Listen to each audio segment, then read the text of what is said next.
Hello everyone, आज हम solar system के सेकंड नंबर के प्लैनेट वीनस की बात करेंगे।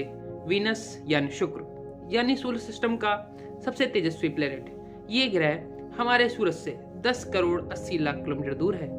दोस्तों, हमारे सोलर सिस्टम में सिर्फ 2 ही प्लैनेट ऐसे हैं जिनके अपने खुद के पास कोई सैटेलाइट यानी मून नहीं है, और वे दोनों ही सूरज के सबसे करीब हैं, और वे मून और वो हैं मरकरी और वीनस। सूरज के सबसे करीब होना ही इनके सैटेलाइट ना होने का एक कारण है और ये माना जाता है। तो चलिए हम चलते हैं शुक्र की सफर पर। पृथ्वी से निकलकर शुक्र की ओर जाते ही वो तेजस्वी प्लेनेट आपकी ओर आता हुआ महसूस होगा।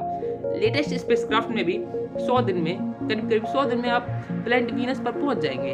अगर आपका वेट 100 किलो है तो वीनस पर जाके 91 किलो हो जाएगा, और वीनस पर पहुंचते ही आपको एक ऐसा एहसास होगा कि आपने आकर यहाँ कितनी बड़ी गलती कर दी है, क्योंकि ये प्लेनेट किसी नर्क से कम नहीं है। आप इस एनवायरनमेंट में 1 सेकंड तक भी जिंदा नहीं रह पाएंगे।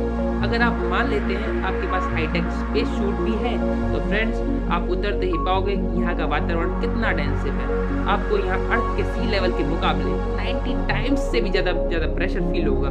यहाँ का वातावरण आपको बहुत ही भयानक और खतरनाक दिखेगा। चारों तरफ वोल्केनोज, लावा, ज्वालामुखी दिखेंगे।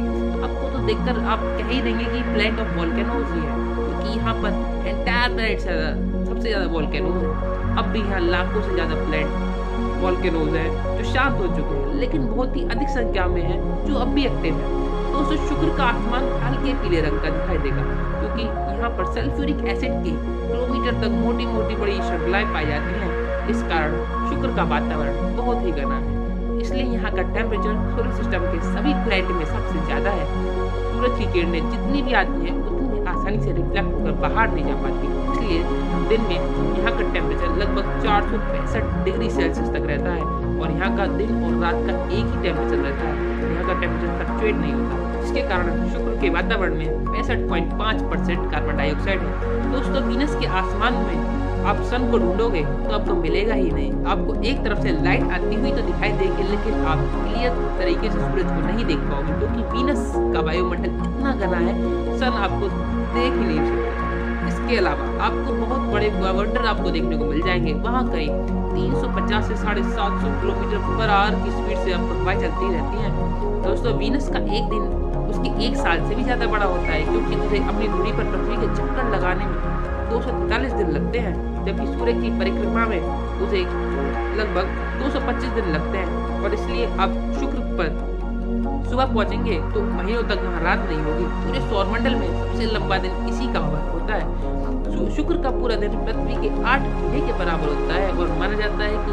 भूतकाल में किसी आकाशीय पिंड से टकरा जाने के कारण शुक्र की धुरी भ्रमण की गति धीमी हो गई है। वीनस और यूरेनस को छोड़कर सारे प्लैनेट काउंटर क्लॉक वाइज घूमते हैं, और यही दोनों प्लैनेट ऐसे हैं जो इसके अलावा उल्टा घूमते हैं। फिलहाल जो टेक्नोलॉजी है उससे हम वीनस के टेम्परेचर को तो सह नहीं सकते। सन 1970 से 1982 के बीच में सोवियत संघ ने वीनस पर करीब 10 मानव रहित यान उतारे थे, जिसमें 8 की सॉफ्ट लैंडिंग भी हुई थी, लेकिन सभी ने वीनस के वातावरण में दम तोड़ दिया था। जिसमें वेनेरा 13 ही एक ऐसा स्पेस प्रोब था जो सॉफ्ट लैंडिंग के करीब 127 मिनट तक एक्टिव रहा। करीब 2 घंटे रहकर उसने वायुमंडल के में डेटा ट्रांसफर किया, जिससे कि वहाँ के वातावरण का हमको पता चल पाया। इसके भी करीब लगभग 127 मिनट बाद उसने भी दम तोड़ दिया। तो दोस्तों, शुक्र पर किसी इंसान को भेजना कितना खतरनाक होगा। दोस्तों, शुक्र एक ऐसा प्लैनेट है जहाँ इसका नाम एक महिला के नाम पर रखा गया। प्यार, सुंदरता और अफेक्शन की गॉडेस पर रखा गया था। भविष्य में साइंटिस्ट सोच रहे हैं शुक्र पर कुछ मानव रहित यान भेजे जाएं, क्योंकि उनका मानना है कि सूक्ष्म रूप से जीवन का यहाँ मिलना संभव है। तो चलिए अगले वीडियो में हम पृथ्वी की बात करते हैं। Thank you.